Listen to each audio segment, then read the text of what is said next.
all bases are covered. Obviously, not every scenario can be covered, but at least at the basic, so people understand where, what time, what, who, that kind of thing. And recycling does not have to be done. Correct. Recycling is not bad. However, they do have these things now that have a recyclable bag to put your recyclables in. So use if our recycling folks at the recycling center can't see what's in the bag, for safety reasons, they can't open the bag. Correct. So if it's in a bag that's not see-through, it's going in the Yeah. landfill. Okay. Yeah, it was a see-through recyclable bag to put your recyclables in. And I guess just two kind of announcements for those who may not be aware. You can find because we get this question every day. The recycle calendar is posted in two places on the city website. It's under public notices, and it's also under frequently asked questions where it talks about recycling. So, And it's been there for a long time. we keep copies And here in every the year. lobby. It gets Call updated every week. Is it a recycling week? What's the I recycling? was supposed to every Thursday, every Never Wednesday night. find out. Surprise me. Every other Thursday. Yes. Well, which every other is it now? Is this the other Thursday or is it the next one? This was recycled Thursday. So you'll put yours out next week. It won't get picked up, so don't call.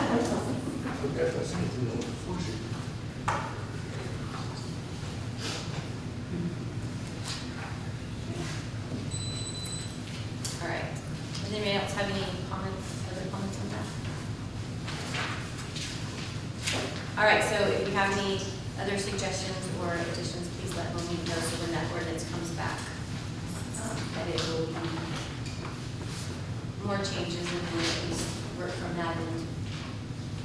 All right, we will move to item, thanks, Tom.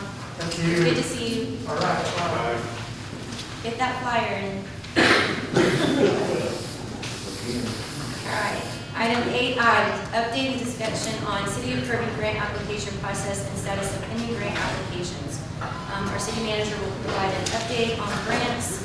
A copy of the 2021 spreadsheet is included. This was something that we started a while ago to start keeping track of the grants being applied for. So first, I just want to talk about just a few steps that go into the grant writing process. So there's about 8 key steps. The first thing that we do is we identify a project or a program or a need for a grant. Once we've identified that, whatever it is, whether it's to pay for vehicles, equipment, street repair, sometimes personnel, they have various types. So once we've identified that, then we know what type of grant we're looking for. So then step 2 is you research that and you see what grants are available that will qualify for these particular projects, programs, or needs. Then that third step is that you would determine the due date, the requirements, and you would submit the application. Some of them are online. A lot of them have gone to that working now where you go through an online application process.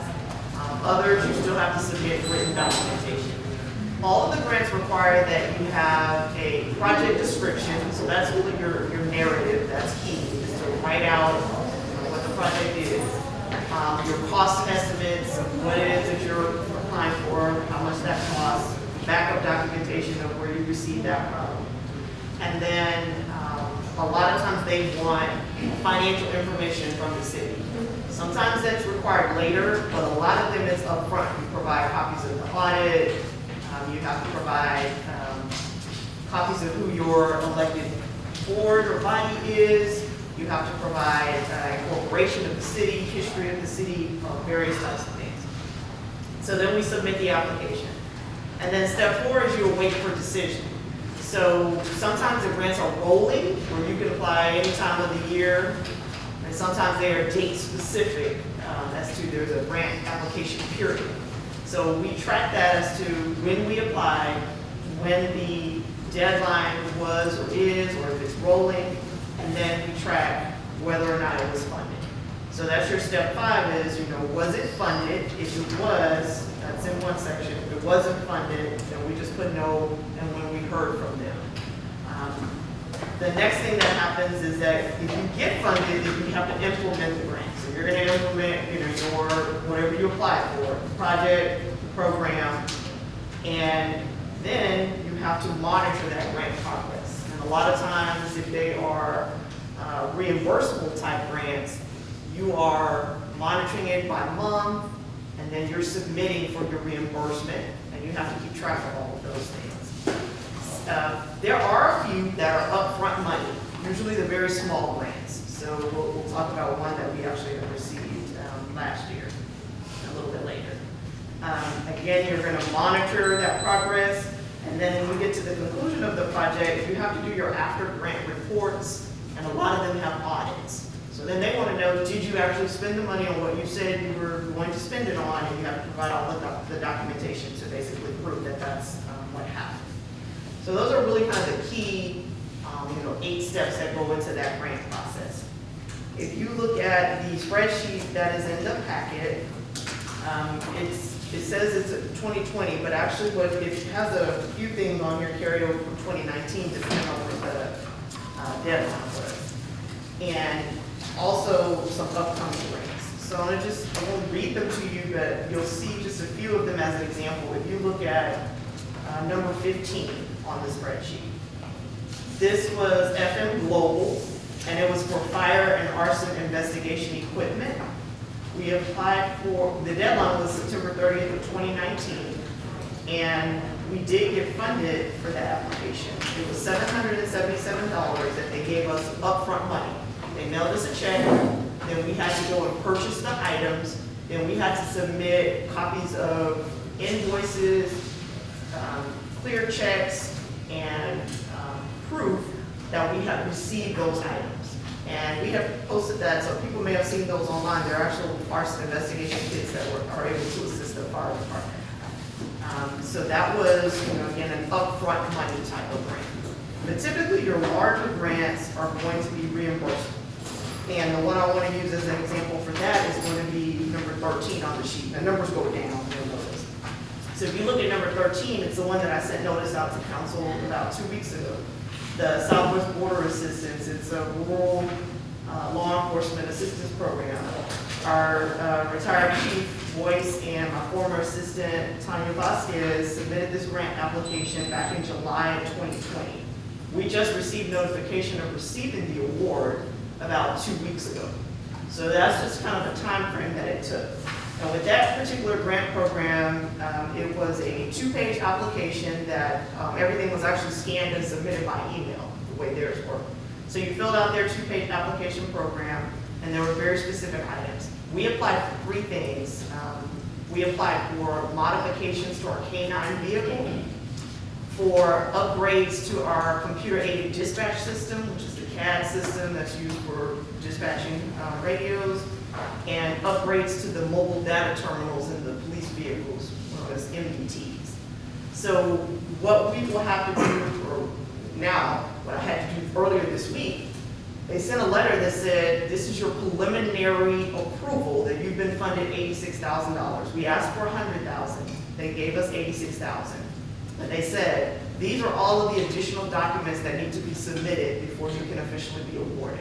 So there were about 6 items that I had to submit. So there was who's going to be your project coordinator and their contact information, who's the financial coordinator for the project and their contact information, a copy of your most recent financial audit that had to be submitted. And theirs were through an upload system, so we had to upload all of these documents. They wanted a copy of your bank statements. Theirs is going to be reimbursed through payable directly to our bank. So we had to submit the bank debit or credit information to submit. We also had to submit a W-9. So all of these things had to go into their upload system. Then I received a letter that said, all of your documentation has now been submitted and will be reviewed. So they will notify us when we're able to move to the next step. And when you look into their upload system, there is going to be continual progress that they're tracking. So we got the award, we submitted documents, that was phase one, phase two. Their next phase is going to be, they come back and say, okay, these are the things you applied for, give us 3 quotes for all of these things. So we'll have to show that we did a competitive quoting or bidding process for those items. So that will be next. So we're kind of working on that now, so we can have multiple cost estimates ready. And then when they finally say, okay, you can move forward, we will have to budget to upfront that money, and then it will be reimbursed to us once the projects are completed, and things are completely paid for. So this one is no upfront money. So those are really just, the types of grants you get. Usually very, very small when you get a check upfront. Most of the time reimbursable. This particular one is reimbursable at 100%, so we can spend up to the $86,000. When we talk about our street project grants, like through CDBG, those are only 80%. So we have to invest or spend at least 20% of that grant. When we talk about like the Ben Zingelman Road project or the hike and bike trail, they were paid for through Metropolitan Planning Organization grants, which is money that comes from the Federal Highway Administration. Those are also reimbursable. However, the match is different with those. When you apply, you tell them how much you were willing to match, and a lot of times that's weighted in your grant scoring. So if you put upfront more money or you match more money, then sometimes your chances of being funded are better. I remember that there was one that we were looking at that was Texas Parks and Wildlife for a park, but in order to even apply for it, we had to prove that we had X amount budgeted for that grant. So in the event that they issued that grant, that we had that money sitting there. Yes, and that does happen. Another case with, there's a group called Game Time that does park equipment.